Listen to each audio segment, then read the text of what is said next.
ಜೈ ಹಿಂದ್. ನೋಡ್ರಿ, ಈ ವಿಡಿಯೋದಲ್ಲಿ ನಾವು ಟ್ರಯಾಂಗಲ್ ಪ್ರಾಬ್ಲಮ್ಸ್ಗಳನ್ನ ನಾವು ಡಿಸ್ಕಷನ್ ಮಾಡೋಣ. ಮೆನ್ಸುರೇಷನ್ ಅಲ್ಲಿ ಆಲ್ರೆಡಿ ಸರ್ಕಲ್ ಮೇಲೆ, ಆಮೇಲೆ ರೆಕ್ಟಾಂಗಲ್ ಮೇಲೆ, ಸ್ಕ್ವೇರ್ ಮೇಲೆ ಪ್ರಾಬ್ಲಮ್ಸ್ಗಳನ್ನ ಸಾಲ್ವ್ ಮಾಡಿದ್ದೀನಿ. ಆ ವಿಡಿಯೋಸ್ಗಳನ್ನ ನೋಡ್ರಿ. ಸೇಮ್ ಅದೇ ತರ ಕ್ವಶನ್ಸ್ಗಳು ಬರ್ತಾವ, ಮತ್ತೆ ಬೇರೆ ಯಾವ ಕ್ವಶನ್ಸ್ ಬರಂಗಿಲ್ಲ. ಸೊ ಅವೇನ್ ಟೈಪ್ಸ್ಗಳನ್ನ ನಾನು ಮಾಡಿದ್ದೀನಲ್ಲ ಅಷ್ಟೇ, ಭಾಳ ಟಫ್ ಏನ್ ಕೇಳಂಗಿಲ್ಲ. ಅವೆಲ್ಲ ಹೈ ಲೆವೆಲ್ ಎಕ್ಸಾಮ್ಸ್ಗಳು ಕೇಳ್ತಾನೆ. ಇಲ್ಲಿ ನೋಡ್ರಿ, ಟ್ರಯಾಂಗಲ್ ಅಂತಂದ್ ಹೇಳಿದ್ರೆ ಈ ತರ ಒಂದು ಆಕೃತಿ ಏನ್ ಬರುತ್ತಲ್ಲ, 3 ಬಾಹುಗಳುಳ್ಳದ್ದು, ಇದನ್ನ ನಾವು ಟ್ರಯಾಂಗಲ್ ಅಂತ ಕರಿತೀವಿ. ಇಲ್ಲಿ ನೋಡ್ರಿ, ಬೇಸಿಕ್ ಥಿಂಗ್ಸ್ಗಳು ಇವಾಗ ಈ ತರ ಕೊಟ್ಟಿರ್ತಾನ. ಇಲ್ಲಿ ಕೆಳಗಡೆ ಇರೋದನ್ನ ನಾವು ಏನಂತ ಕರಿತೀವಿ? ಇದನ್ನ ನಾವು ಬೇಸ್ ಅಂತಂದ್ ಕರಿತೀವಿ. ಇದೇನಂತಂದ್ ಹೇಳಿದ್ರೆ ಬೇಸ್, ಪಾದ ಅಂತಂದ್ ಹೇಳ್ತೀವಿ. ಬೇಸ್ ಅಂತಂದ್ ಆಯ್ತಾ, ಪಾದ ಅಂತಂದ್ ಹೇಳಿ. ಇದಾದ ನಂತರ ಇವೆಲ್ಲ ಸೈಡ್ಸ್ಗಳು. ಇವು ಇವು ಇದನ್ನು ಕೂಡ ಏನಂತಂದ್ ಹೇಳಿದ್ರೆ ಸೈಡ್ ಅಂತಾನೆ ಕರಿತೀವಿ, ಬಟ್ ಅದಕ್ಕೊಂದು ಹೆಸರು ಕೊಡ್ತೀವಿ, ಬೇಸ್ ಅಂತಂದ್ ಹೇಳಿ. ಇಲ್ಲೇನಿರುತ್ತಲ್ಲ, ಈ ಎತ್ತರವನ್ನ ಜಾಸ್ತಿ ಕೊಟ್ಟಿರ್ತಾನ, ಇದನ್ನ ನಾವು ಹೈಟ್ ಅಂತ ತಗೊಂತೀವಿ. ಈ ತರ ಕೊಟ್ಟ ಅಂತಂದ್ ಹೇಳಿದ್ರೆ, ಇದನ್ನ ಹೈಟ್ ಮತ್ತು ಬೇಸ್ ಅಂತ ಕೊಟ್ಟ ಅಂತಂದ್ ಹೇಳಿದ್ರೆ, ಏರಿಯಾ ಈಕ್ವಲ್ ಟು ಏನಾಗತ್ತ, half into B into H ಅಂತಂದಾಗತ್ತ. ಈ ಫಾರ್ಮುಲಾವನ್ನ ನೀವು ನೆನ್ಪಿಟ್ಕೋಬೇಕು. ಈ ಫಾರ್ಮುಲಾ ಯಾವಾಗ ಹೈಟು ಮತ್ತು ಬೇಸ್ ಕೊಟ್ಟ ಅಂತಂದ್ ಹೇಳಿದ್ರೆ ಈ ಫಾರ್ಮುಲಾ ಯೂಸ್ ಆಗತ್ತ. ಕ್ಲಿಯರ್ ಎಲ್ರಿಗೂ? ಅದಾದ ನಂತರ ಇನ್ನೊಂದು ಇದು ಫಾರ್ಮುಲಾ ಬರುತ್ತಾ, ಅದನ್ನ ನಾನು ಡಿಸ್ಕಷನ್ ಮಾಡ್ತೀನಿ ನಿಮ್ ಜೊತೆಗೆ. ಇನ್ನೊಂದು ಫಾರ್ಮುಲಾ ಅದು ಹೆಂಗ್ ಬರುತ್ತೆ ಅಂತಂದ್ ಹೇಳಿದ್ರೆ, ಕೆಲವೊಂದು ಬೇರೆ ಬೇರೆ ಥಿಂಗ್ಸ್ ಗಳು ಬರ್ತಾವ ತ್ರಿಭುಜದಲ್ಲಿ. ಈಗ ಫಾರ್ ಎಕ್ಸಾಂಪಲ್ ಈ ರೀತಿಯಾಗಿರೋ ಒಂದು ತ್ರಿಭುಜ ಬರುತ್ತೆ. ಇದನ್ನ ನೀವ್ ಏನಂತ ಅನ್ಕೊಡ್ರಿ ಅಂದ್ರೆ, ಎ 10 ಸೆಂಟಿಮೀಟರ್ ಅನ್ಕೊಡ್ರಿ, ಬಿ ಏನಂತಂದ್ ಹೇಳಿದ್ರೆ 12 ಸೆಂಟಿಮೀಟರ್ ಅನ್ಕೊಡ್ರಿ, ಸಿ ಈಕ್ವಲ್ ಟು ಏನಂತಂದ್ ಹೇಳಿದ್ರೆ 15 ಸೆಂಟಿಮೀಟರ್ ಅನ್ಕೊಡ್ರಿ. ಇವಾಗ ಎಲ್ಲಾನು ಡಿಫ್ರೆಂಟ್ ಆಗಿದಾವ, ಹೈಟ್ ಕೊಟ್ಟಿಲ್ಲ, ಬರೀ ಸೈಡ್ ಅಷ್ಟೇ ಕೊಟ್ಟಿದ್ದಾನ. ಅವಾಗ ಏನ್ ಮಾಡ್ಕೊಬೇಕು ನಾವು? ಸೊ ನಮ್ದು ಕ್ಯಾಲ್ಕುಲೇಷನ್ ಬೇರೆ ಆಗತ್ತೆ. ಇಲ್ಲೇನಪ್ಪಾ ಅಂತಂದ್ ಹೇಳಿದ್ರೆ ಎಸ್ ಕಂಡು ಹಿಡ್ಕೊಬೇಕು. ಎಸ್ ಅಂತಂದ್ ಹೇಳಿ, ಸೊ ಅದು ಹಾಫ್ ಪರಿಧಿ ಅಂತಂದ್ ಹೇಳ್ತೀವಿ. ಎಸ್ ಈಕ್ವಲ್ ಟು, ಜಸ್ಟ್ ನೆನ್ಪಿಟ್ಕೊಡ್ರಿ, A plus B plus C divided by 2. So A plus B plus C ಅಂತಂದ್ ಹೇಳಿದ್ರೆ ಇದು ನಾವು ಏನಂತ ಕರಿತೀವಿ? ಟೋಟಲ್ ಆಗಿ ಪೆರಿಮೀಟರ್ ಅಂತ ಕರಿತೀವಿ. ಪೆರಿಮೀಟರ್. ಸೊ ಟೋಟಲ್ ಪರಿಧಿ ಅಂತಂದ್ ಹೇಳ್ತೀವಿ, ಪೆರಿಮೀಟರ್. ಈ ಪೆರಿಮೀಟರ್ದನ್ನ ನಾವು ಹಾಫ್ ಮಾಡಿದ್ವಿ ಅಂತಂದ್ ಹೇಳಿದ್ರೆ ಎಸ್ ಅಂತಂದ್ ಹೇಳ್ತೀವಿ. ಸ್ಮಾಲ್ ಪೆರಿಮೀಟರ್ ಅಥವಾ ಹಾಫ್ ಪೆರಿಮೀಟರ್ ಅಂತಂದ್ ಹೇಳ್ತೀವಿ. ಎಸ್ ಅನ್ನ ಕಂಡು ಹಿಡ್ಕೊಳಕ್ ಇದು ಎಲ್ಲಾನು ಕೂಡಿಸೋದು, ಡಿವೈಡೆಡ್ ಬೈ 2 ಮಾಡೋದು, ಅವಾಗ ನಮಗೆ ಎಸ್ ವ್ಯಾಲ್ಯೂ ಬರುತ್ತೆ. ಆಮೇಲೆ ನೆಕ್ಸ್ಟ್ ಏನು? ಏರಿಯಾವನ್ನ ಕಂಡು ಹಿಡ್ಕೋಬೇಕಂತಂದ್ ಹೇಳಿದ್ರೆ, ಈ ತರ ಕೊಟ್ಟಾಗ area equal to square root of S into 1 S minus A ಮಾಡ್ಕೊಬೇಕು. ನೆಕ್ಸ್ಟ್ ಎಸ್ ಮೈನಸ್ ಬಿ ಮಾಡ್ಕೋಬೇಕು. ಎಲ್ಲೂ ಪ್ಲಸ್ ಮಾಡಂಗಿಲ್ಲ, ಏನೂ ಇಲ್ಲ. ಅದಾದ ನಂತರ ಎಸ್ ಮೈನಸ್ ಸಿ ಮಾಡ್ಕೊಬೇಕು. ಈ ರೀತಿಯಾಗಿ ಮಾಡ್ಕೊಂಡು ಕ್ಯಾಲ್ಕುಲೇಷನ್ ಅನ್ನ ಮಾಡ್ಕೋಬೇಕಾಗತ್ತ. ಇದು ಫಾರ್ಮುಲಾ ಬಹಳ ಇಂಪಾರ್ಟೆಂಟ್. ಸೊ ಇವೆರಡು ಫಾರ್ಮುಲಾಗಳನ್ನ ನಾವು ಯೂಸ್ ಮಾಡ್ಕೊಂತೀವಿ. ಸೊ ಅದಾದ ನಂತರ ಟೈಪ್ಸ್ ಆಫ್ ಟ್ರಯಾಂಗಲ್ಸ್ ಗಳು ಬರ್ತಾವ. ಈಗ ಫಾರ್ ಎಕ್ಸಾಂಪಲ್ ಫಸ್ಟ್ ಒನ್ ನೋಡ್ರಿ. ಫಸ್ಟ್ ಒನ್ ನಾನು ಆಗ್ಲೇ ಮೇಲ್ಗಡೆ ಡಿಸ್ಕಷನ್ ಮಾಡಿದ್ನಲ್ಲ, ಅದನ್ನ ನಾವು ಸ್ಕೆಲಿನ್ ಅಂತಂದ್ ಹೇಳ್ತೀವಿ. ಸ್ಕೆಲಿನ್ ತ್ರಿಭುಜ ಅಂತಂದ್ ಹೇಳ್ತೀವಿ. ಕನ್ನಡದಾಗ ಏನಂತ ನೋಡ್ರಿ, ಸ್ಕೆಲಿನ್ ತ್ರಿಭುಜ ಅಂತಂದ್ ಹೇಳ್ತೀವಿ. ಇದ್ರದ್ದು ಬಾಹುಗಳು, ಸೈಡ್ ಏನಿದಾವಲ್ಲ, ಎಲ್ಲಾನು ಏನಂತಂದ್ ಹೇಳಿದ್ರೆ ಡಿಫ್ರೆಂಟ್ ಆಗಿರ್ತಾವ. ಸೊ ಎಲ್ಲಾ ಸೈಡ್ ಗಳೇನಪ್ಪಾ ಅಂತಂದ್ ಹೇಳಿದ್ರೆ ಡಿಫ್ರೆಂಟ್ ಆಗಿರ್ತಾವ, ಸೇಮ್ ಇರಂಗಿಲ್ಲ. ಇದು ಡಿಫ್ರೆಂಟ್ ಐತೆ 10 ಸೆಂಟಿಮೀಟರ್, ಇದು 12 ಸೆಂಟಿಮೀಟರ್, 15 ಸೆಂಟಿಮೀಟರ್. ಎಲ್ಲಾ ಬಾಹುಗಳು ಸೇಮ್ ಅದಾವನ್? ಯಾವ್ದಾದ್ರು 2 ಬಾಹುಗಳು ಸೇಮ್ ಅದಾವನ್? ಇಲ್ಲ. ಸರಿ, ಎಲ್ಲಾನು ಡಿಫ್ರೆಂಟ್ ಆಗಿದಾವ. ಅಂತ ತ್ರಿಭುಜವನ್ನ ನಾವು ಸ್ಕೆಲಿನ್ ಟ್ರಯಾಂಗಲ್ ಅಂತ ಕರಿತೀವಿ. ಸೊ ಅವಾಗ ನಾವೇನಂತಂದ್ ಹೇಳಿದ್ರೆ, ನಾವು ಆಗ್ಲೇ ಹೇಳಿದ್ನಲ್ಲ, ಎಸ್ ಈಕ್ವಲ್ ಟು ಏನಂತಂದ್ ಹೇಳಿದ್ರೆ ಹಾಫ್ ಪೆರಿಮೀಟರ್ ಹೆಂಗ್ ಕಂಡಿರ್ತೀವಿ? ಪೆರಿಮೀಟರ್ನ A plus B plus C divided by 2 ಅಂತಂದ್ ಹೇಳಿ. ಆಮೇಲೆ ಏರಿಯಾವನ್ನ ಹೆಂಗ್ ಕಂಡು ಹಿಡ್ಕೊಂತೀವಿ? S, S minus A, S minus B, S minus C ಅಂತಂದ್ ಹೇಳಿ ಕಂಡು ಹಿಡ್ಕೊಂತೀವಿ. ಕ್ಲಿಯರ್? ಅದಾದ ನಂತರ ನೆಕ್ಸ್ಟ್ ಇನ್ನೊಂದು ಟೈಪ್ ಬರುತ್ತೆ. ಇನ್ನೊಂದು ಟೈಪ್ ಏನಂತಂದ್ ಹೇಳಿದ್ರೆ ಐಸೋಸೆಲಸ್ ಅಂತಂದ್ ಹೇಳ್ತೀವಿ, ಅಥವಾ ಸಮದ್ವಿಬಾಹು ಅಂತಂದ್ ಹೇಳ್ತೀವಿ. ಸಮದ್ವಿಬಾಹು, ಎರಡು ಬಾಹುಗಳೇನಂತಂದ್ ಹೇಳಿದ್ರೆ ಸಮ ಇರ್ತವೆ. ಇವಾಗ ನೋಡ್ರಿ, A equal to 10, B equal to 10. ಅದಾದ ನಂತರ ಸಿ ಈಕ್ವಲ್ ಟು ಏನಂತಂದ್ ಹೇಳಿದ್ರೆ 15 ಅಂತಂದ್ ಇರುತ್ತೆ. ಎರಡು ಬಾಹುಗಳು ಸೇಮ್ ಇರ್ತಾವ. ಅವಾಗ ಇದನ್ನ ನಾವೇನಂತ ಕರಿತೀವಿ ಅಂದ್ರೆ ಸಮದ್ವಿಬಾಹು ಅಂತ ಕರಿತೀವಿ. ನಾವು ಇಲ್ಲೂ ಕೂಡ ಏನಂತಂದ್ ಹೇಳಿದ್ರೆ ಸೇಮ್ ಫಾರ್ಮುಲಾನೇ ಯೂಸ್ ಮಾಡೋದು, ಒಂದೇ ಫಾರ್ಮುಲಾ ಯೂಸ್ ಮಾಡೋದು. ಬಹಳ ಕನ್ಫ್ಯೂಸ್ ಮಾಡ್ಕೊಂಗಿಲ್ಲ, ಇದಕ್ ಮತ್ತೆ ಬೇರೆ ಫಾರ್ಮುಲಾ ಬರುತ್ತೆ. ಇಲ್ಲೂ ಕೂಡ ನಾವು ಸೇಮೇ ಯೂಸ್ ಮಾಡ್ಕೊಳ್ಳೋದು. ಎಸ್ ಈಕ್ವಲ್ ಟು ಏನು? A plus B plus C divided by 2. A ಮತ್ತು ಬಿ 10 ಸೇಮ್ ಇರುತ್ತ. ಅದಾದ ನಂತರ ಸಿ ಚೇಂಜ್ ಇರುತ್ತೆ. ಏರಿಯಾ ಈಕ್ವಲ್ ಟು ಏನು? ಸೇಮ್ ಅದೇ ತರ, S equal to S minus A, S minus B, ಅದಾದ ನಂತರ ಎಸ್ ಮೈನಸ್ ಸಿ. ಅದು ಎಷ್ಟು ಬಾಹುಗಳು ಸೇಮ್ ಇರ್ಲಿ, ಎಲ್ಲಾನು ಸೇಮ್ ಇರ್ಲಿ, ಬಟ್ ಅದ್ರ ನಾವು ಏನ್ ಮಾಡ್ಕೊಳ್ಳೋದು, ಇದೇ ಸೇಮ್ ಫಾರ್ಮುಲಾಗಳನ್ನೇ ಯೂಸ್ ಮಾಡ್ಕೊಂಡು ಹೋಗೋದು. ಇದನ್ನ ನಾವು ಸಮದ್ವಿಬಾಹು ಅಂತಂದ್ ಹೇಳ್ತೀವಿ. ಇನ್ನೊಂದ್ ಏನ ಬರುತ್ತೆ ಅಂತಂದ್ ಹೇಳಿದ್ರೆ ಸಮಬಾಹು ಅಂತಂದ್ ಹೇಳಿ ಬರುತ್ತೆ. ಇನ್ನೊಂದ್ ಯಾವ್ದು ಬರುತ್ತ? ಸಮಬಾಹು ತ್ರಿಭುಜ. ಎಲ್ಲಾನು ಏನಪ್ಪಾ ಅಂತಂದ್ ಹೇಳಿದ್ರೆ ಸೇಮ್ ಇರ್ತಾವ. ಎಲ್ಲಾನು ಏನಂತಂದ್ ಹೇಳಿದ್ರೆ ಎಲ್ಲಾ ಬಾಹುಗಳು ಸೇಮ್ ಇರ್ತಾವ. ಇದನ್ನ ನಾವು ಸಮದ್ವಿಬಾಹು ಅಂತಂದ್ ಹೇಳ್ತೀವಿ, ಸಾರಿ ಸಮಬಾಹು ಅಂತಂದ್ ಹೇಳ್ತೀವಿ. ಎರಡು ಸೇಮ್ ಇತ್ತು ಅಂತಂದ ಹೇಳಿದ್ರೆ ಸಮದ್ವಿಬಾಹು, ಎರಡಿತ್ತು ಅಂತಂದ ಇದು 3 ಇತ್ತು ಅಂತಂದ ಹೇಳಿದ್ರೆ ಸಮಬಾಹು. ಎಲ್ಲಾನು ಏನಂತಂದ ಹೇಳಿದ್ರೆ ಸೇಮ್ ಇರ್ತಾವ ಅಂತಂದ ಹೇಳಿ. ಕ್ಲಿಯರ್ ಎಲ್ರಿಗೂ? ಸೇಮ್ ಅದು ಫಾರ್ಮುಲಾವನ್ನ ಯೂಸ್ ಮಾಡ್ಕೋಬೇಕಾಗತ್ತೆ. ನೆಕ್ಸ್ಟ್ ಇನ್ 3 ಟೈಪ್ಸ್ ಬರ್ತಾವ. ಒಂದ್ ಯಾವ್ದಂತಂದ ಹೇಳಿದ್ರೆ ಲಂಬಕೋನ ತ್ರಿಭುಜ ಅಂತಂದ ಹೇಳಿ ಬರುತ್ತೆ. ಲಂಬಕೋನ ತ್ರಿಭುಜ, ಲಂಬಕೋನ ಅಂತಂದ ಹೇಳಿದ್ರೆ ಇದ್ರದ್ದೊಂದು ಆಂಗಲ್ 90 ಡಿಗ್ರಿ ಇರುತ್ತೆ. ಸೊ ಅದಕ್ಕೋಸ್ಕರ ಅದನ್ನ ನಾವು ಲಂಬಕೋನ ತ್ರಿಭುಜ ಅಂತಂದ ಹೇಳ್ತೀವಿ. ಅದಾದ ನಂತರ ನೆಕ್ಸ್ಟ್ ಅಕ್ಯೂಟ್ ಆಂಗಲ್ ತ್ರಿಭುಜ ಅಂತಂದ ಹೇಳ್ತೀವಿ. ಅಕ್ಯೂಟ್ ಆಂಗಲ್ ಟ್ರಯಾಂಗಲ್, ಅಕ್ಯೂಟ್ ಅಂತಂದ ಹೇಳಿ ಇದನ್ನ ಕನ್ನಡದಾಗ ನಂಗೆ ಅಷ್ಟು ಕರೆಕ್ಟ್ ಆಗಿ ಗೊತ್ತಿಲ್ಲ, ತಪ್ಪು ಹೇಳೋದಕ್ಕಿಂತ ಇಂಗ್ಲಿಷ್ ನಾಗ ಹೇಳೋದೇ ಬೆಟ್ರು. ಅದಕ್ಕೋಸ್ಕರ ಇಲ್ಲಿ ನೋಡ್ರಿ, ಇಲ್ಲೇನಪ್ಪಾ ಅಂತಂದ ಹೇಳಿದ್ರೆ ಎಲ್ಲಾ ಬಾಹುಗಳು 90 ಡಿಗ್ರಿಗಿಂತನೂ ಕಮ್ಮಿ ಇರ್ತಾವ.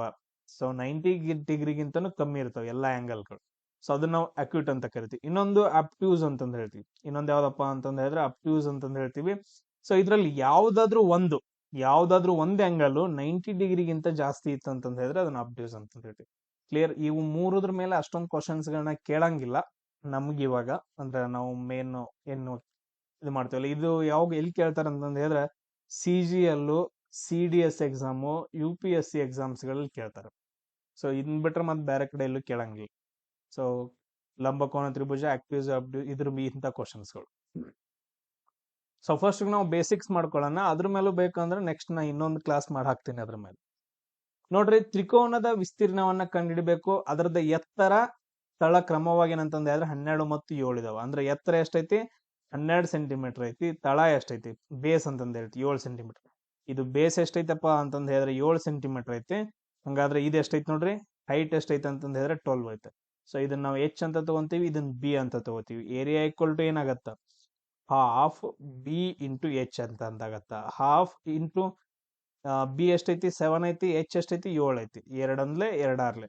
ಸೊ ಅದಾದ ನಂತರ ಎಷ್ಟಾಗತ್ತೆ ನೋಡ್ರಿ, 7 ಆರ್ಲೆ 42 cm² ಏನಂತಂದ ಹೇಳಿದ್ರೆ ಅದ್ರದ್ದು ಏರಿಯಾ ಆಗತ್ತೆ. ಸೊ ಈ ರೀತಿಯಾಗಿ ನಾವು ಬೇಸಿಕ್ ಕ್ವಶನ್ಸ್ ಗಳನ್ನ ಸಾಲ್ವ್ ಮಾಡ್ಕೋಬೇಕಾಗತ್ತೆ. ನೆಕ್ಸ್ಟ್ ನೋಡ್ರಿ, ಅದೇ ತರ ಕೇಳ್ತಾನೆ, ಬಟ್ ಅದ್ರ ಸ್ವಲ್ಪ ಡಿಫ್ರೆಂಟ್ ಆಗತ್ತೆ. ನೋಡ್ರಿ, ತ್ರಿಕೋನದ ಎತ್ತರವನ್ನ ಕಂಡುಹಿಡಿಬೇಕು. ಇಲ್ಲೇನಪ್ಪಾ ಅಂತಂದ ಹೇಳಿದ್ರೆ ಎತ್ತರವನ್ನ ಕಂಡುಹಿಡಿಬೇಕಾಗತ್ತ. ನಾವು H ಅನ್ನ ಕಂಡುಹಿಡ್ಕೊಬೇಕು, H. ಸೊ ಅದಾದ ನಂತರ ಅದರ ತಳವು ಅದರ ಎತ್ತರದ 2/3 ಮತ್ತು ವಿಸ್ತೀರ್ಣ 243 ಸೆಂಟಿಮೀಟರ್ ಐತಿ ಅಂತಂದ ಹೇಳಿ. ಇಲ್ಲಿ ಏನೇನ್ ಕೊಟ್ಟಿದಾನ ಮೊದಲು ಬರ್ಕೋಬೇಕು. ಏರಿಯಾ ಎಷ್ಟು ಕೊಟ್ಟಿದಾನ? 243 ಸೆಂಟಿಮೀಟರ್ ಕೊಟ್ಟಿದಾನ. ತಳವನ್ನ ಎತ್ತರಕ್ಕೆ ಕಂಪೇರ್ ಮಾಡಿದಾನ. ಹಂಗಾದ್ರೆ ನಾವು ಎತ್ತರವನ್ನ ನಾವು ಇದನ್ನ H ಅನ್ನ ಏನಂತ ತಗೊಳ್ಳೋಣ? X ಅಂತ ತಗೊಳ್ಳೋಣ. ಹಂಗಾದ್ರ ಬೇಸ್ ತಳ ಎಷ್ಟೈತಿ? 3/2 ರಷ್ಟು ಅಂತಂದ ಹೇಳಿ. ಅಲ್ಲ, 3/2 ಅಂತಂದ ಹೇಳಿದ್ರೆ 2/3. 3/2 ಅಂತಂದ ಹೇಳಿದ್ರೆ 2/3 ಆಫ್ ಎಷ್ಟಕ್ಕ? ಎತ್ತರಕ್ಕ ಸಮ ಐತಿ, ಎತ್ತರದ ಅಂತಂದ ಹೇಳಿ. So X B equal to ಏನಂತಂದ ಹೇಳಿದ್ರೆ 2/3 X ಅಂತಂದಾಗತ್ತ. So H equal to X ಅಂತ ತಗೊಳ್ರಿ, B ಈಕ್ವಲ್ ಟು ಏನಾಗತ್ತ? 2/3 X ಅಂತಂದಾಗತ್ತ. ವಿಸ್ತೀರ್ಣ ಆಲ್ರೆಡಿ ಐತೆ. ಸೊ A ಈಕ್ವಲ್ ಟು ಏನ್ ಫಾರ್ಮುಲಾ ನಮ್ದು? ಹಾಫ್ B ಇಂಟು H ಅಂತಂದೇಳಿ.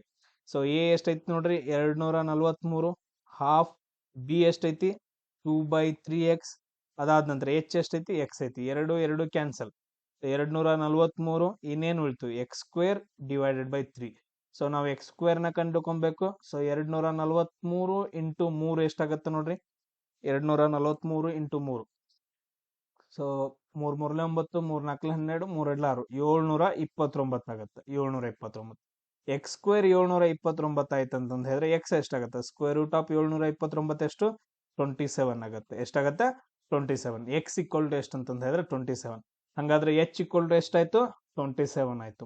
ಹಂಗಾದ್ರೆ B ಎಷ್ಟಾಗತ್ತೆ? ನಾವು B ಕಂಡುಹಿಡಿಯಕ್ ಹೇಳಿಲ್ಲ, ಬಟ್ ಅದು ಕಂಡುಹಿಡಿಯೋಣ. 2/3 X ಎಷ್ಟು? 27. 3 1 3 9 9 2 18. ಬೇಸ್ ಎಷ್ಟು? 18 ಆಗತ್ತೆ. H ಎಷ್ಟಾಗತ್ತೆ ಅಂದ್ರೆ 27 ಆಗತ್ತೆ. ಈ ರೀತಿಯಾಗಿ ನಮ್ಗೆ ಕ್ವಶನ್ಸ್ ಗಳು ಬರ್ತಾವ, ನಾವು ಸಾಲ್ವ್ ಮಾಡ್ಕೋಬೇಕಾಗತ್ತೆ. ಸೇಮ್ ಅದೇ ತರ ನೋಡ್ರಿ, ಇನ್ನೊಂಥರ ಡಿಫ್ರೆಂಟ್ ಆಗಿ ಕೇಳಿದಾನೆ.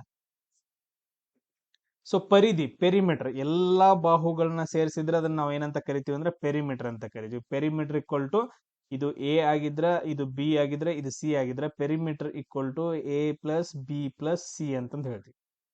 ಕ್ಲಿಯರ್? ಸೊ ಅದನ್ನ ನಾವು ಪೆರಿಮೀಟರ್ ಅಂತ ಕೊಟ್ಟಿದ್ದಾನ 150 ಸೆಂಟಿಮೀಟರ್. ಸುತ್ತಳತೆ, ಸುತ್ತಲಿನ ಅಳತೆ ಅಂತಂದ ಹೇಳ್ತೀವಿ. ಸೊ ಅದರಲ್ಲಿ ಬದಿಗಳು ಯಾವ ತರ ಇದಾವ? 1:2:3 ರೂಪದಲ್ಲಿ ಇದಾವ. ಅದನ್ನ X ಕಂಪೇರ್ ಮಾಡಿದ್ರೆ A ಎಷ್ಟಾಗತ್ತ? A ಎಷ್ಟಾಗತ್ತ? X ಅಂತಂದಾಗತ್ತ. B ಎಷ್ಟಾಗತ್ತ ನೋಡ್ರಿ? ಬಿ 2 ಅಂತ ತಗೊಂಡಿದ್ವಿ, 2x ಅವ್ರು ಕೊಟ್ಟಿದ್ದಾರೆ. ಸಿ ಈಕ್ವಲ್ ಟು ಎಷ್ಟಾಗತ್ತೆ ಅಂತಂದ್ ಹೇಳಿದ್ರೆ 3x ಆಗತ್ತೆ. ಪೆರಿಮೀಟರ್ ಈಕ್ವಲ್ ಟು ಎಷ್ಟು 150 centimetre. 150 equal to perimeter formula ಐತಲ್ಲ, ಸೇಮ್ ಅದನ್ನ ಹಾಕೊಳ್ಳೋದು, X plus 2x plus 3x. ಎಲ್ಲಾನು ಸಾಲ್ವ್ ಮಾಡ್ಕೊಡ್ರಿ.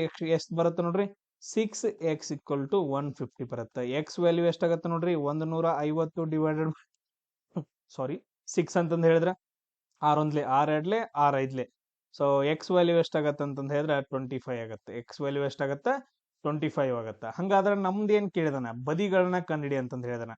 ಎ ವ್ಯಾಲ್ಯೂ ಎಷ್ಟಾಯ್ತು 25 ಆಯ್ತು. ಬಿ ವ್ಯಾಲ್ಯೂ ಎಷ್ಟು 2 ಇಂಟು 25 ಎಷ್ಟಾಗತ್ತ 50 ಆಯ್ತು. ಅದಾದ ನಂತರ 3 ಇಂಟು 25 ಇದೆಷ್ಟಾಯ್ತು 75. ಎ 25 ಆಯ್ತು, ಬಿ 50 ಆಯ್ತು. ಅದಾದ ನಂತರ ಸಿ ಎಷ್ಟಪ್ಪ ಅಂದ್ರೆ 75 ಸೆಂಟಿಮೀಟರ್ ಆಗತ್ತೆ. ಈ ರೀತಿಯಾಗಿ ನಾವು ಕ್ಯಾಲ್ಕುಲೇಷನ್ ಮಾಡ್ಕೊಂತ ಹೋಗ್ಬೇಕಾಗತ್ತ. ಸೇಮ್ ಅದೇ ತರ ನೋಡ್ರಿ, ಡಿಫ್ರೆಂಟ್ ಆಗಿರೋದು. ಇವಾಗ ಇಲ್ಲೇನ್ ಕೊಟ್ಟಿದಾನ, ಕೋನದ 3 ಬದಿಗಳು ಕ್ರಮವಾಗಿ 5, 6, 7 ಮೀಟರ್ ಆಗಿರುತ್ತವೆ. ಹಂಗಾದ್ರೆ ಕೊಟ್ಟಿರೋ ತ್ರಿಕೋನದ ವಿಸ್ತೀರ್ಣ ಎಷ್ಟು ಅಂತ ಕೇಳಿದಾನೆ. ಇದನ್ನೇನ್ ತಗೊಳ್ಳೋಣ, ಎ ಈಕ್ವಲ್ ಟು 5 ಅಂತ ತಗೊಳ್ಳೋಣ, ಇದನ್ನ ಬಿ ಅಂತ ತಗೊಳ್ಳೋಣ, ಇದನ್ನ ಸಿ ಅಂತ ತಗೊಳ್ಳೋಣ. ನಾವು ಫಸ್ಟ್ ಒಂದು ಪ್ರಾಬ್ಲಮ್ ನ ಸಾಲ್ವ್ ಮಾಡ್ಬೇಕಂತಂದ್ ಹೇಳಿದ್ರೆ ಏನಂತ ಮಾಡ್ಕೋಬೇಕು ಇವಾಗ, ಸರ್ ನಾವು ಎಸ್ ಅನ್ನ ಕಂಡುಹಿಡ್ಕೊಬೇಕು. ಎಸ್ ಈಕ್ವಲ್ ಟು ಏನು, ಪೆರಿಮೀಟರ್ ಹಾಫ್ ಅಂದ್ರೆ A plus B plus C divided by 2 ಅಂತಂದ ಹೇಳಿ. A plus C plus divided by 2. A ಎಷ್ಟೈತಿ 5 ಐತಿ, ಬಿ ಎಷ್ಟೈತಿ 6 ಐತಿ, ಇದು ಸಿ 7 ಐತಿ divided by 2. So 5 6 11 7 18, 18 divided by 2 ಅಂತಂದ್ ಹೇಳಿದ್ರೆ ಎಷ್ಟಾಗತ್ತ 9 ಆಯ್ತು. ಎಸ್ ವ್ಯಾಲ್ಯೂ ಎಷ್ಟಾಯ್ತು 9 ಆಯ್ತು. ಏರಿಯಾ ಈಕ್ವಲ್ ಟು ಏನು, A equal to S minus S minus B, ಅದಾದ ನಂತರ ಎಸ್ ಮೈನಸ್ ಸಿ ಅಂತಂದ ಹೇಳಿ. ಎಸ್ ವ್ಯಾಲ್ಯೂ ಎಷ್ಟೈತಿ 9 ಐತಿ, ಸ್ಕ್ವೇರ್ ರೂಟ್ ಆಫ್. ಅದಾದ ನಂತರ 9 ಮೈನಸ್ ಎ ವ್ಯಾಲ್ಯೂ ಎಷ್ಟೈತಿ 5. ಅದಾದ ನಂತರ ಎಸ್ ಮೈನಸ್ ಬಿ 9 ಮೈನಸ್ 6. ಅದಾದ ನಂತರ 9 ಮೈನಸ್ 7. ಇವಾಗ ಮಾಡ್ಕೊಳ್ರಿ, ಸಾಲ್ವ್ ಮಾಡ್ಕೊಳ್ರಿ. ಇದು 9 ಬಂತು. ಅದಾದ ನಂತರ 9 ಮೈನಸ್ 4 ಇಂಟು 9 ಮೈನಸ್ 6 ಮಾಡಿದ್ರೆ 3, 9 ಮೈನಸ್ 7 ಮಾಡಿದ್ರೆ 2. ಈಗ ನೋಡ್ರಿ, ನಾವು ಈಸಿಯಾಗಿ ಸಾಲ್ವ್ ಮಾಡ್ಕೋಬೇಕು. ಈಗ √9 ವ್ಯಾಲ್ಯೂ ಎಷ್ಟಾಗತ್ತೆ ನೋಡ್ರಿ. ಇದು 9 ಅನ್ನ ಹೊರಗಡೆ ತಗೊಂಡ್ರೆ √9 ವ್ಯಾಲ್ಯೂ ಎಷ್ಟು 3 ಆಗತ್ತೆ, ಹೊರಗಡೆ ಬಂತು. ಸೇಮ್ ಅದೇ ತರ √4 ವ್ಯಾಲ್ಯೂ ಎಷ್ಟೈತಿ 2 ಐತೆ. ಸೊ ನಾವು 2 ತಗೊಂಡ್ವಿ. ಇನ್ನೇನ್ ಉಳಿದ್ವು ಅಲ್ಲಿ 3 ಇಂಟು 2 ಉಳಿದ್ವು. ಸೊ ಇದೆಷ್ಟಾಯ್ತು 6 ಆಯ್ತು. ಒಳಗಡೆ ಎಷ್ಟಾಯ್ತು 6 ಆಯ್ತು. ಇದು √6 ವ್ಯಾಲ್ಯೂ ನಮ್ಗ ದಶಮಾಂಶದಲ್ಲಿ ಬರುತ್ತೆ, ಪಾಯಿಂಟ್ ಅಲ್ಲಿ ಬರುತ್ತೆ, ಅದಕ್ಕೋಸ್ಕರ ಹಿಂಗೆ ಇಟ್ಕೊಬೇಕು. ಸೊ ಇಲ್ಲೇನಪ್ಪಾ ಅಂತಂದ ಹೇಳಿದ್ರೆ ಮೀಟರ್ ಸ್ಕ್ವೇರ್ ಆಗುತ್ತೆ. 6 ಇಂಟು 6 √6 ಮೀಟರ್ ಸ್ಕ್ವೇರ್ ನಮ್ದು ವಿಸ್ತೀರ್ಣ ಆಗತ್ತೆ. ಈ ರೀತಿಯಾಗಿ ನಾವು ಕ್ಯಾಲ್ಕುಲೇಷನ್ ಮಾಡ್ಕೋಬೇಕಾಗತ್ತೆ. ನೆಕ್ಸ್ಟ್ ಅದೇ ತರ ನೋಡ್ರಿ, ಸಮದ್ವಿಬಾಹು ತ್ರಿಕೋನದ ಪರಿಧಿ. ಸಮದ್ವಿಬಾಹು ಅಂತಂದ್ ಹೇಳಿದ್ರೆ 2 ಬದಿಗಳು ಸೇಮ್ ಇರ್ತಾವ. ಸಮದ್ವಿಬಾಹು ದ್ವಿ ಅಂತಂದ್ ಹೇಳಿದ್ರೆ 2 ಬಾಹು ಸಮ ಇರ್ತಾವ ಅಂತ ಹೇಳಿ. ಪರಿಧಿ ಎಷ್ಟಾಗೈತಿ 100 ಅಂತಂದ್ ಕೊಟ್ಟಿದ್ದಾನೆ, 100 ಸೆಂಟಿಮೀಟರ್. ಹಂಗಾದ್ರೆ ಬೇಸ್ ಎಷ್ಟೈತಿ 36. ಇವಾಗ ಏನ್ ಮಾಡ್ಕೋಬೇಕು, ಸಮಾನ ಬದಿಗಳ ಉದ್ದವನ್ನ ಕಂಡುಹಿಡಬೇಕು. ಸಮದ್ವಿಬಾಹು ಎ ಈಕ್ವಲ್ ಟು ಎಷ್ಟು ಎಕ್ಸ್ ಅಂತ ತಗೊಳ್ರಿ, B equal to X, 2 same ಇರ್ತಾವ. ಅದಾದ ನಂತರ ಸಿ ವ್ಯಾಲ್ಯೂ ನಮ್ಗೆ ಗೊತ್ತೈತಿ 36. ಪಿ ಈಕ್ವಲ್ ಟು ಏನಂತ ಬರಿತೀವಿ, A plus B plus C. So ಈಗ ನೋಡ್ರಿ, ಎ ಎಷ್ಟೈತಿ ಎಕ್ಸ್, ಬಿ ಎಷ್ಟೈತಿ ಎಕ್ಸ್, ಸಿ ವ್ಯಾಲ್ಯೂ ಎಷ್ಟು 36. ಸೊ ಟೋಟಲ್ ಆಗಿ ನೋಡ್ಕೊಳ್ಳಿ 2x ಪ್ಲಸ್ 36 ಆಯ್ತು. 2x ಪ್ಲಸ್ 36 ಇದೆಷ್ಟೈತಿ, ಪಿ ವ್ಯಾಲ್ಯೂ ಎಷ್ಟೈತಿ 100 ಅಂತಂದೈತೆ. ಪಿ ವ್ಯಾಲ್ಯೂ ಎಷ್ಟೈತಿ 100. ಇದನ್ನ 36 ಆ ಕಡೆ ಕಳಿಸ್ರಿ, 2x ಈಕ್ವಲ್ ಟು ಎಷ್ಟಾಗತ್ತ 100 ಮೈನಸ್ 36 ಅಂತಂದ್ ಹೇಳಿದ್ರೆ 64 ಆಗತ್ತೆ. ಎಕ್ಸ್ ವ್ಯಾಲ್ಯೂ ಕಂಡಿಡಿರಿ, 64 ಡಿವೈಡೆಡ್ ಬೈ 2 ಅಂತಂದ್ ಹೇಳಿದ್ರೆ 2 3 6 2 4 ಅಂದ್ರೆ 32. ಎಕ್ಸ್ ವ್ಯಾಲ್ಯೂ ಇದೆಷ್ಟಾಯ್ತು 32 ಸೆಂಟಿಮೀಟರ್, ಇದೆಷ್ಟೈತಿ 32 ಸೆಂಟಿಮೀಟರ್. ನಾವು ಏನಂತಂದ್ ಹೇಳಿದ್ರೆ ಸಮಾನ ಬದಿಗಳ ಉದ್ದವನ್ನ ಕಂಡು ಹಿಡ್ಕೊಂಡ್ವಿ. ಈ ರೀತಿಯಾಗಿ ನಮ್ಗೆ ಕ್ವಶನ್ಸ್ ಗಳನ್ನ ಕೇಳ್ತಾನೆ. ಇವಾಗ ಹೇಳ್ಬೇಕು ನೀವು. ಇವಾಗ ಏನಂತಂದ್ ಹೇಳಿದ್ರೆ ಎ ವ್ಯಾಲ್ಯೂ 32 ಐತಿ, ಬಿ ವ್ಯಾಲ್ಯೂ 32 ಐತಿ, ಸಿ ವ್ಯಾಲ್ಯೂ 32 ಐತಿ. ಸೊ ಇವಾಗ ನಾವು ಏರಿಯಾವನ್ನ ಕಂಡುಹಿಡಬೇಕು. ಏರಿಯಾವನ್ನ ಹೆಂಗ್ ಕಂಡುಹಿಡಿತೀರಿ, ನಾನು ಸ್ಟೆಪ್ಸ್ ಹೇಳ್ತೀನಿ, ಅದೇ ತರ ಮಾಡ್ಕೊಂತ ಹೋಗ್ರಿ. ಸ್ಟೆಪ್ಸ್ ಹೇಳ್ತೀನಿ, ಅದನ್ನ ಆನ್ಸರ್ ಹೇಳ್ರಿ. ಎಸ್ ವ್ಯಾಲ್ಯೂ ಕಂಡುಹಿಡಿರಿ, ಏನು A plus B plus C divided by 2 ಅಂತಂದೇಳಿ. ಸೊ ನಾವು ಎಸ್ ವ್ಯಾಲ್ಯೂನ ಕಂಡುಹಿಡಿದ್ ನನಗೆ ಎಸ್ ವ್ಯಾಲ್ಯೂ ಎಷ್ಟಾಗತ್ತೆ ಅಂತಂದ್ ಹೇಳ್ರಿ. ಎ ವ್ಯಾಲ್ಯೂ 32 ಐತಿ, ಬಿ ವ್ಯಾಲ್ಯೂ 32 ಐತಿ, ಸಿ ವ್ಯಾಲ್ಯೂ 36 ಐತಿ. ಸೊ ಅದನ್ನ ಕರೆಕ್ಟ್ ಆಗಿ ಎಸ್ ವ್ಯಾಲ್ಯೂನ ಕಂಡುಹಿಡ್ಕೊಂಡು ಕಂಡಿಡಿದ್ ನನಗೆ ಹೇಳ್ರಿ ಇವಾಗ ಮೆಸೇಜ್ ಆಗಿ. ಕಂಡಿಡಿದ್ರ? ಅದಾದ ನಂತರ ಏರಿಯಾವನ್ನ ಹೆಂಗ್ ಬರಿತೀವಿ? ಏರಿಯಾವನ್ನ S S minus A S minus B S minus C ಮಾಡ್ರಿ, ಅದ್ರದ್ದು ಏರಿಯಾ ಎಷ್ಟು ಬರುತ್ತೆ ಅನ್ನೋದ ನನಗ ಮೆಸೇಜ್ ಅಲ್ಲಿ ಹಾಕ್ರಿ. ಕ್ಲಿಯರ್ ಎಲ್ರಿಗೂ? ಸೊ ಈ ರೀತಿಯಾಗಿ ನಾವು ಕ್ವಶನ್ಸ್ ಗಳನ್ನ ಏನಂತಂದ ಹೇಳಿದ್ರೆ ಸಾಲ್ವ್ ಮಾಡ್ಕೋಬೇಕಾಗತ್ತೆ. ಅದು ಎಂತದ್ ಬೇಕಂತದಿರಿ. ಈಗ ಫಾರ್ ಎಕ್ಸಾಂಪಲ್ ರೀ ಸರ್, ಸೊ ನಮ್ಗ ಬಿ ಮತ್ತು ಎಚ್ ಕೊಟ್ಟ ಅಂತಂದ ಹೇಳಿದ್ರೆ ನಾವು ಏರಿಯಾವನ್ನ ಹೆಂಗ್ ಕಂಡಿಡಿತೀವಿ? Half into B into H ಅಂತಂದ್ ಕಂಡಿಡಿದ್ವಿ. ಕ್ಲಿಯರ್ ಆಗೋಯ್ತು. ಈಗ ಸಮಬಾಹು ಇರುತ್ತ. ಸೊ ಎಲ್ಲ ಮೂರು ಬಾಹುಗಳು 10 ಸೆಂಟಿಮೀಟರ್ ಇದ್ದು, ಸೊ ಅದರದ್ದು ಏರಿಯಾವನ್ನ ಕಂಡಿಡಿರಿ ಅಂತಂದ ಹೇಳಿದ್ರೆ ಇದು 10 ಸೆಂಟಿಮೀಟರ್, ಇದು 10 ಸೆಂಟಿಮೀಟರ್, ಇದು 10 ಸೆಂಟಿಮೀಟರ್. ಅವಾಗ ಏನ್ ಮಾಡ್ತೀರಿ? ಅವಾಗ ಇದನ್ನ ಎ ಅಂತ ತಗೋಬೇಕು, ಇದನ್ನ ಬಿ ಅಂತ ತಗೋಬೇಕು, ಇದನ್ನ ಸಿ ಅಂತ ತಗೋಬೇಕು. ಸೇಮ್ ಎಸ್ ಕಂಡಿಡ್ಕೊಬೇಕು, ಆಮೇಲೆ ಏರಿಯಾ ಕಂಡಿಡ್ಕೊಬೇಕು. ಎಸ್ ಕಂಡಿಡ್ಬೇಕು. ಎಸ್ ಇಕ್ವಲ್ ಟು ಏನು? A plus B plus C divided by 2. Sir ಒಂದೊಂದ್ಸರಿ ಪೆರಿಮೀಟರ್ ಕಂಡಿಡಿ ಅಂತಂದ್ ಹೇಳ್ತಾನೆ. ಪೆರಿಮೀಟರ್ ಈಗ ಫಾರ್ ಎಕ್ಸಾಂಪಲ್ ತೋರಿಸ್ತೀನಿ ನೋಡ್ರಿ. ಈಗ ಫಾರ್ ಎಕ್ಸಾಂಪಲ್ ಏನಂತಂದ್ ಹೇಳಿದ್ರೆ ಈ ತರ ಇರುತ್ತೆ, 5 + 6 7 ಅಂತಂದ್ ಹೇಳಿ ಅನ್ಕೊಡ್ರಿ. ಸೊ ಈ ತರ ತ್ರಿಭುಜ ಇದೆ, ತ್ರಿಭುಜ ಬಾಹುಗಳು. ಸೊ ತ್ರಿಭುಜದ ಪೆರಿಮೀಟರ್ ಕಂಡಿಡಿ ಅಂತಂದ್ ಹೇಳಿದ್ರೆ P equal to A plus B plus C. Perimeter ಅಂತಂದ್ ಹೇಳಿದ್ರೆ ಸುತ್ತಳತೆ, ಸುತ್ತಲಿನ ಅಳತೆ. ಎಷ್ಟು ಸುತ್ತಲಿನ ಅಳತೆ? 5 + 7 + 6 ಮಾಡ್ಕೊಬೇಕು. ಸೊ ಅದ್ ನಮ್ಗೆ ಏನಂತಂದ್ ಹೇಳಿದ್ರೆ ಆನ್ಸರ್ ಬರುತ್ತೆ. ಈ ರೀತಿಯಾಗಿ ನಾವು ಕ್ವಶನ್ಸ್ ಗಳನ್ನ ಸಾಲ್ವ್ ಮಾಡ್ಕೋಬೇಕಾಗತ್ತೆ. ಇದು ತ್ರಿಭುಜದ ಮೇಲೆ ಬರುವಂತಹ ಕ್ವಶನ್ಸ್ ಗಳು. ಸೊ ನೆಕ್ಸ್ಟ್ ಮತ್ತೆ ಏನಂತಂದ್ ಹೇಳಿದ್ರೆ ಸಿಲಿಂಡರ್ ಮೇಲೆ ಮಾಡಿ ಹಾಕ್ತೀನಿ.